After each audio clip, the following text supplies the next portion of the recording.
a silent film preservation and appreciation group that has presented and preserved silent films in Los Angeles for over 35 years. He currently serves on the board of Hollywood Heritage and continues to be an advocate for film preservation and research. Please join me in welcoming Randy Abraham. Good morning. I'm so happy to see you all here. I just very quickly want to say that I'm really fascinated by the TCM Film Festival and the people that come here and what they do, and it's so well run. You guys, if you've never been to another film festival, you have no idea. Anyway, the great thing about movies is performances are captured forever, and particularly when films are restored, you can see them as close as possible to the way they originally presented, because we all come into people's careers depending on our own lives, right? I know Dorothy McGuire from Old Yeller when I saw it as a kid. I didn't know her earlier work. I know Robert Young as Marcus Welby. I didn't know his earlier work. And when you go back and you see other people's work, you have a whole different, some of that ties, that sometimes that forms prejudices with who you think that person is. And other times you discover, oh no, there's this whole wonderful world, and this was really a wonderful career. In this case, TCM also has the ability to help you generationally, because you not only get to understand the careers of people that come to the festival, but you also, in some cases, find out about their parents or other generations that they're related to or that were inspired by.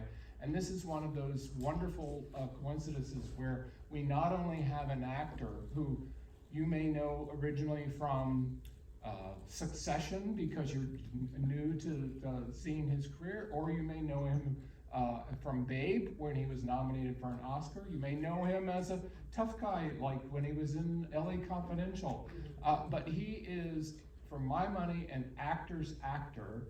Somebody who pops up in the wildest places doing entirely different characters, and always with an authority and with a believability that is just impeccable. And if I could be an actor, I'd want that kind of career. So I'm really happy that he's here, not only as a wonderful artist himself, but as somebody who is coming to talk about the work of his father, who is another person who you might not know his work nearly as well as you would know William Wyler or John Ford or somebody like that, somebody who had a publicist and a career that was really talked about in regards to the auteur.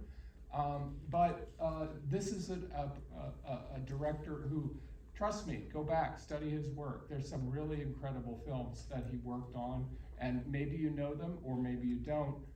But this is, I think, going to be a fun discussion that will give you some insights into not one, but two, and in fact, maybe even more people, because his mother and stepmother were equally interesting.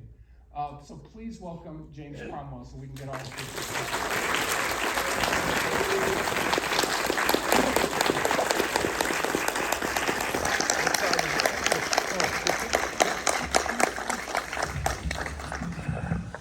James, I couldn't be happier that you're here, and I could talk to you for about 3 days at least on your own. But not much coffee. Yeah. But I'm really happy that you're here to talk about your father now. I asked you earlier, and you explained that your father and mother went through a divorce when you were like 5 or 6, and that you ended up living with your mother. Mm-hmm. On the other hand, tell us a little bit about your relationship with your father and how that evolved as you grew. Well, as a 6-year-old dealing with a big director in Hollywood, you're not going to get a lot of screen time. So I didn't. I got mostly my mother, bless her heart, and was really great at it. Oh my God, glasses are terrible. Pay no attention to the man who can't. I didn't get to know him, and I think the first time I was about 10 or 11. He used to buy a Buick in Detroit every year, Buick convertible, and drive it back to Los Angeles. Not every year, but every other year. And so he took my brother and myself to Los Angeles, and then of course he was working, so he put us in a wonderful camp, which was great. But I didn't spend a lot of, he didn't do kids things. He was not very comfortable. My mother always said not very comfortable with kids. And we had a history. I had a sort of my first defining traumatic event was I came down, I think it was Christmas, it was either Christmas morning or the day before Christmas, and I heard some whimpering going on in the hall closet, which was just a little, had enough room for a closet door. And don't let me talk to them all the time because you'll miss it. And so I opened the door at 3, and this little puppy came out, this black lab puppy, and went right to the front door and scratched on the front door. I didn't know anything about dogs, the first one, so I opened the door for him. And the little puppy ran right down the sidewalk, right across the street, and was hit by a truck and flown up into the air and landed dead. I have no idea what I was doing. I know my mother came first, and she knelt down. I think because I wasn't crying, I didn't scream or anything. I was struck dumb.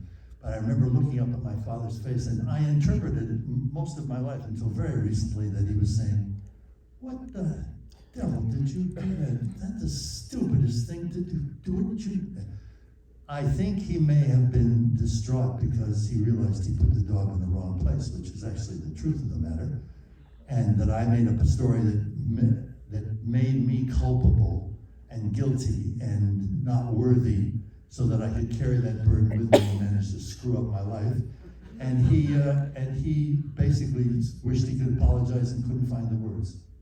So we never really had any kind of closeness because he got involved, first of all, in directing pictures, then doing the House Un-American Activities Committee, testifying, then being blacklisted, then going to New York and getting a Tony in the first play he got, which was a play with Henry Fonda called, what's going on in my head right now, but he won a Tony for it.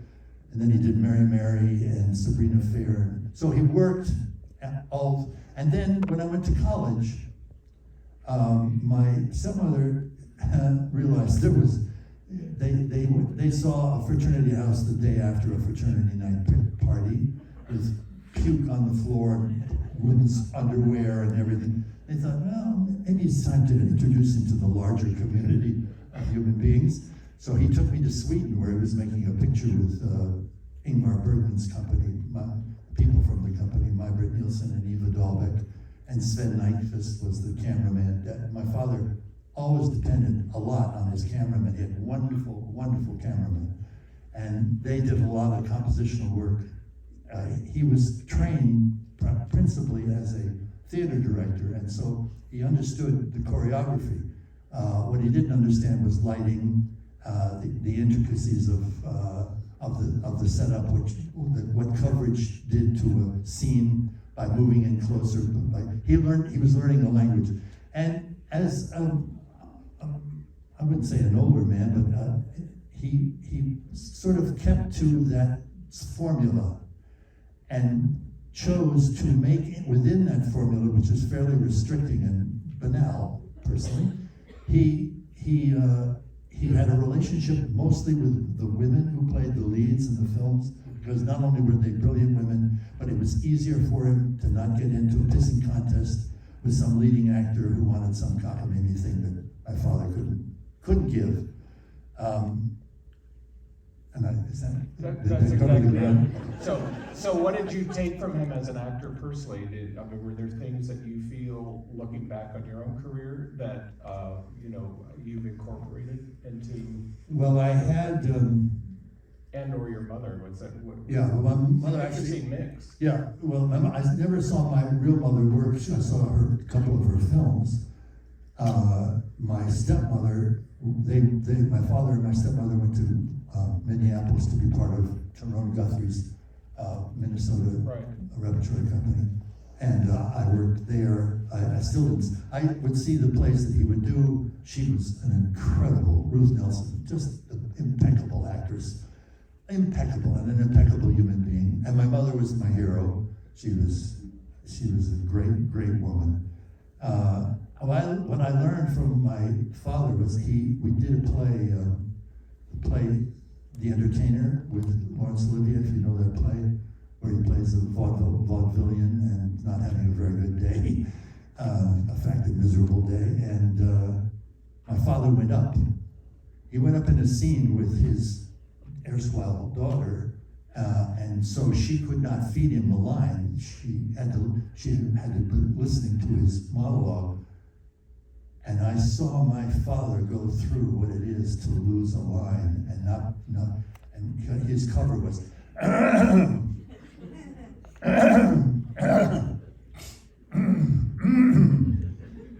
and I was way up in the booth. I couldn't get to it. Finally, I used the mic and gave him a line. And I went to, in the intermission, I went back to him.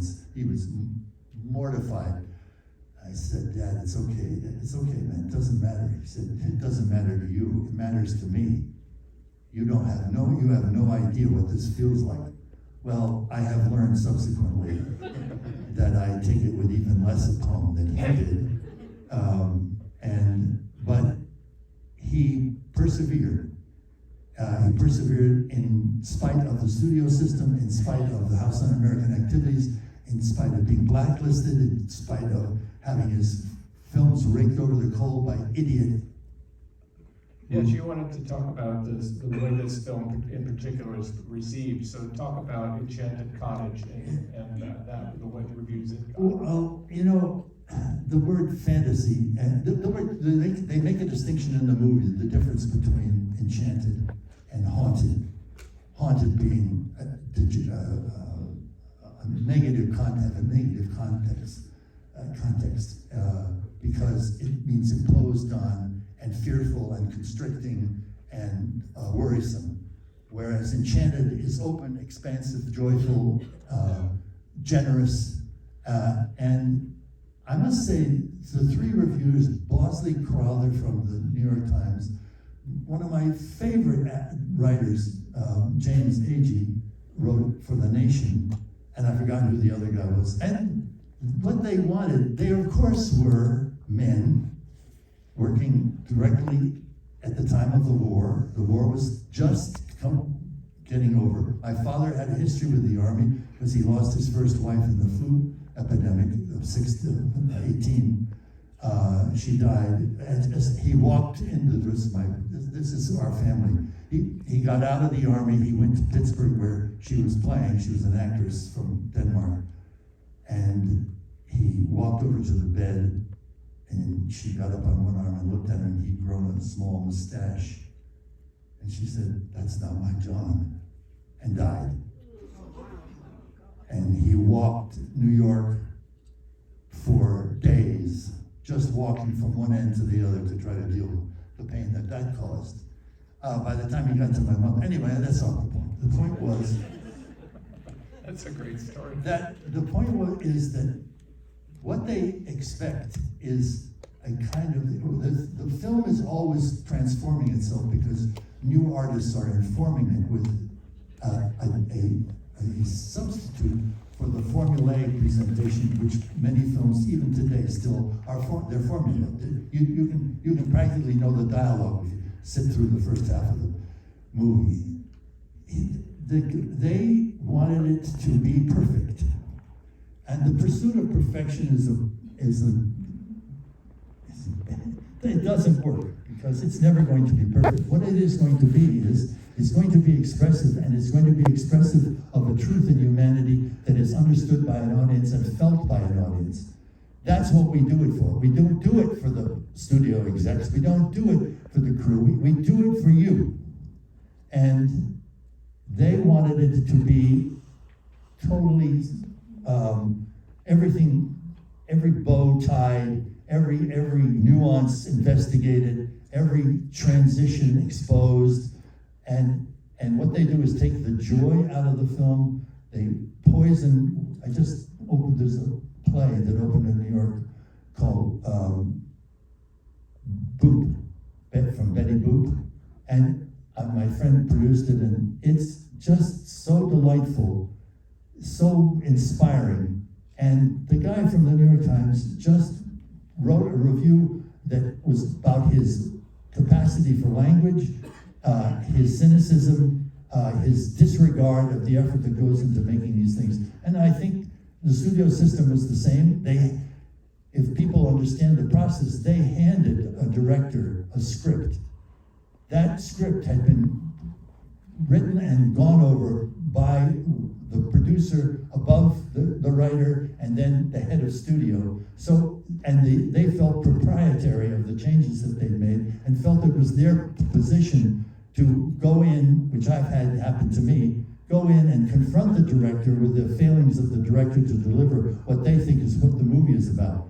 That's why the auteur theory was broached first, because it was the artists who make the film as artists, as filmmakers and artists, and they're the ones, there's the vision, there's the style, there's the look that defines the picture, not the formula that Hollywood has put on everything that it touches, which is, to my mind, just death. I understand exactly what you're saying, and I hope that as you're watching this film, you're seeing it with fresh eyes. You're also, I think it's actually quite a modern film in many ways, because it doesn't answer all the questions, and it is an atmospheric film, but it's also a film of really great performances, which I think your father should take a lot of credit for. The one thing I want to say too is that Herman Mankiewicz was one of the screenwriters. That, of course, is Ben Mankiewicz's grandfather, I believe, if I have the lineage right. Yes, he's a grandfather. And so there's a lot of generational love going into this film. I hope you enjoy it. They're wrapping us up. Again, I could talk to you forever, and I love your perspective. Thank you. And thank you for being here. Sunday afternoon. Thank you for coming. Hope you enjoyed it.